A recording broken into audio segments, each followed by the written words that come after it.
سب سے پہلے الگ ریاست کا خواب علامہ اقبال نے دیکھا اور اس الگ ریاست کا نام چودھری رحمت علی نے تجویز کیا، اور اس الگ ریاست کے بانی قائد اعظم محمد علی جناح ہیں۔ تو علماء کا پاکستان کی آزادی میں کیا کردار ہے؟ جون 1928 کو حکیم الامت حضرت تھانوی رحمۃ اللہ علیہ نے الگ اسلامی ریاست کا تصور پیش کیا۔ پھر 29 دسمبر 1930 کو اسی تصور کو علامہ اقبال رحمۃ اللہ علیہ نے آل انڈیا مسلم لیگ کے صدارتی خطبے کے اندر مزید وضاحت سے پیش کیا۔ ہم یوں کہہ سکتے ہیں کہ اولاً جو الگ ریاست کا خواب وہ حضرت تھانوی رحمۃ اللہ علیہ نے دیکھا، اور قوم کے سامنے اس خواب کو پیش کرنے والے وہ علامہ اقبال رحمۃ اللہ علیہ تھے۔ اور باقی آپ نے جو کہا کہ علماء کا کیا کردار ہے، تو علماء نے بھرپور انداز کے اندر اپنی صلاحیتیں جو ہے وہ آزادی کی خاطر استعمال کی ہیں، اور اس بات کا قائد اعظم محمد علی جناح نے خود اعتراف کیا ہے، کئی موقع پر اعتراف کیا۔ باقی رہی بات علماء کے کردار کی، تو علماء نے اپنی تمام تر صلاحیتیں جو ہیں وہ آزادی کی خاطر استعمال کی ہیں۔ میں آپ کو ایک واقعہ سناتا ہوں۔ جب قائد اعظم محمد علی جناح رحمۃ اللہ علیہ کو یہ کہا گیا کہ ریفرینڈم ہوگا صوبہ سرحد کا، یعنی اعداد و شمار کیا جائے گا کہ کتنے لوگ ہیں یہاں کے لوگ، صوبہ سرحد کے لوگ، ان کی کیا رائے ہے، یہ بھی پاکستان کے حصول کے لیے اور پاکستان کے اندر ضم کرنے کے لیے تیار ہیں یا نہیں۔ تو جب ریفرینڈم کا آرڈر ہوا تو قائد اعظم بہت پریشان ہوئے، اس لیے کہ یہاں کے جو لوگ تھے یہ مسلم لیگ کے حمایتی نہیں تھے، یہاں مسلم لیگ ہار چکی تھی، لیکن قائد اعظم کی خواہش یہ تھی کہ یہ خطہ جو ہے یہ پاکستان کے اندر شامل ہونا چاہیے۔ چنانچہ علامہ ظفر احمد عثمانی رحمۃ اللہ علیہ نے قائد اعظم کی اس پریشانی کو بھانپ لیا اور پوچھا کہ آپ پریشان کیوں ہیں؟ قائد اعظم نے بتلایا کہ پریشانی کی یہ وجہ ہے۔ تو حضرت نے فرمایا کہ اگر آپ یہ اعلان کر دیں کہ پاکستان کے اندر اسلام کا نظام ہوگا اور اسلامی حکومت قائم ہوگی تو پورے سرحد کی حمایت حاصل کرنا یہ میری ذمہ داری ہے۔ چنانچہ تو قائد اعظم نے کہا کہ انشاءاللہ ہم اسلام کے نام پر ریاست بنائیں گے اور اسلامی نظام اس ریاست کے اندر نافذ کریں گے۔ تو چنانچہ علامہ ظفر احمد عثمانی رحمۃ اللہ علیہ دیوبند سے چلے ہیں اور ڈیرہ اسماعیل خان سے لے کر چترال کی سنگلاخ پہاڑیوں تک کا انہوں نے سفر کیا ہے، اور ہر شہر میں ہر بستی میں انہوں نے جلسے کیے اور لوگوں کو مسلم لیگ کی حمایت کے لیے تیار کیا اور پاکستان کے لیے جو ہے نا ان کو تیار کیا۔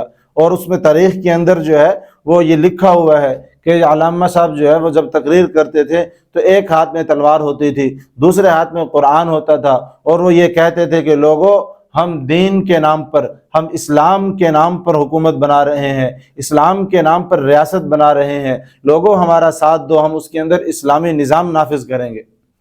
اور جب ریفرینڈم کروایا گیا تو مسلم لیگ جو ہے وہ اس کے اندر کامیاب ہوئی۔ چنانچہ علامہ ظفر احمد عثمانی جب قائد اعظم کو مبارکباد دینے کے لیے گئے کامیابی کی، تو قائد اعظم نے فرمایا کہ مبارکباد کا مستحق میں نہیں بلکہ آپ ہیں، کہ آپ ہی کی محنتوں سے جو ہے نا یہ ممکن ہوا۔ تو علماء کا ایک بہت بڑا کردار ہے اس کے اندر، یہ کوئی عام بات نہیں ہے۔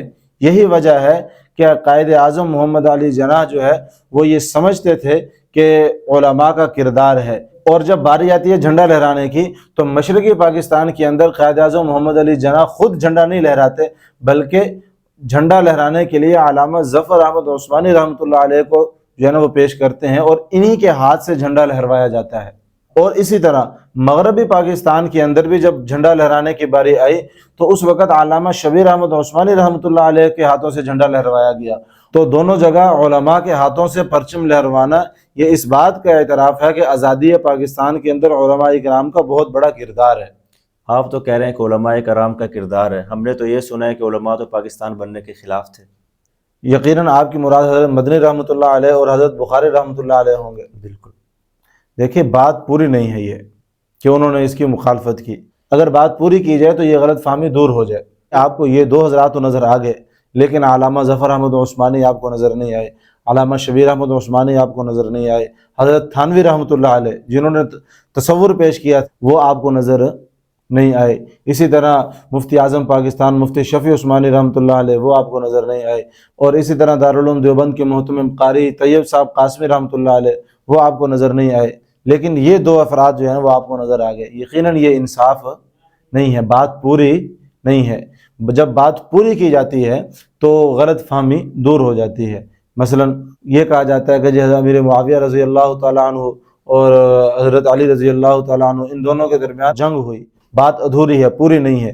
تو پوری بات یہ ہے کہ حضرت علی اور حضرت معاویہ رضی اللہ تعالیٰ عنہ کے درمیان جو جنگ ہوئی تھی، تو جنگ کے بعد کیا ہوا تھا؟ صلح بھی ہو گئی تھی. ہاں، جنگ کے بعد صلح ہوئی تھی. جب صلح ہو گئی تو وہ دونوں آپس میں کیا بن گئے؟ بھائی بھائی بن گئے. علی معاویہ بھائی بھائی بن گئے. لہٰذا پوری بات یہ ہے کہ انہوں نے اختلاف کیا تھا. حضرت مدنی رحمۃ اللہ علیہ کا نظریہ یہ تھا کہ تقسیم ہند نہیں ہونی چاہیے، اس لیے کہ اگر تقسیم ہند ہوگی تو لوگ ایک قبیلہ ہونے کے باوجود، ایک قوم ہونے کے باوجود مرنے پر ایک دوسرے کا منہ دیکھنے کو ترسیں گے.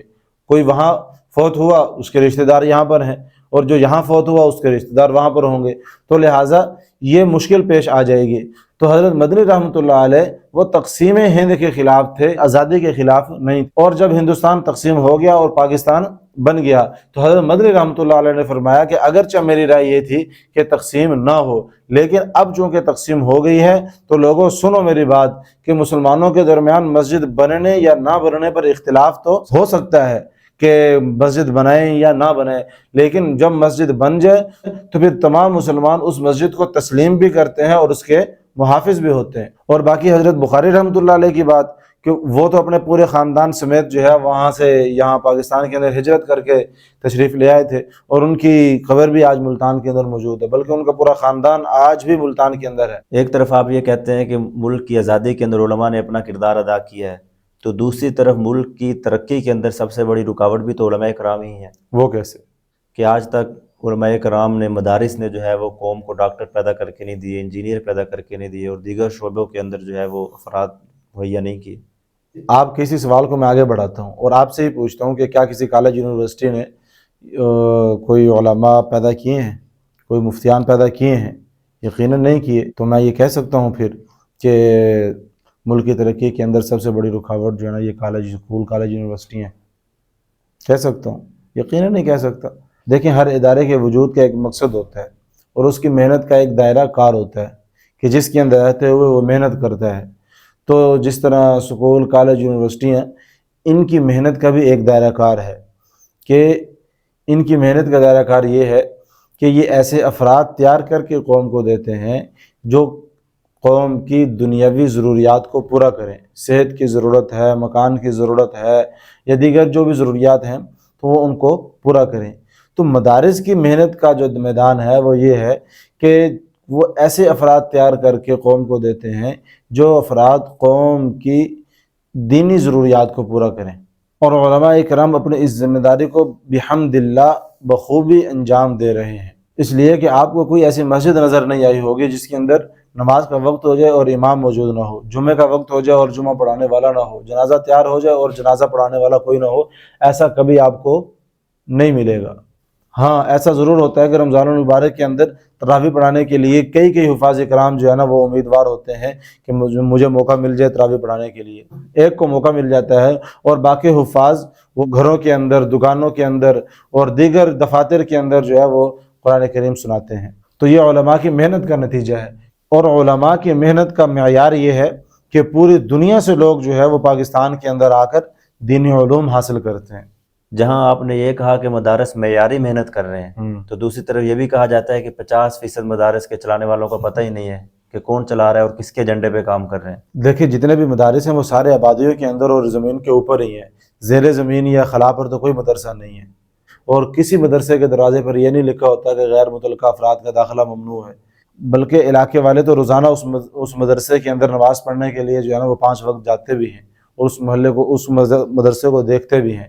تو یہ کہنا کہ بھئی 50% مدارس کون چلا رہا ہے ہمیں تو نہیں پتہ، تو یہ تو ایک ناانصافی والی بات ہے.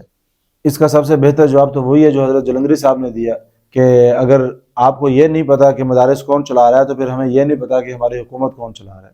تو علماء کرام نے ملک کو آزاد کرانے کے اندر اہم کردار ادا کیا ہے. تو دوسری طرف پھر علماء کرام آزادی کی خوشی کے اندر جشن کیوں نہیں مناتے؟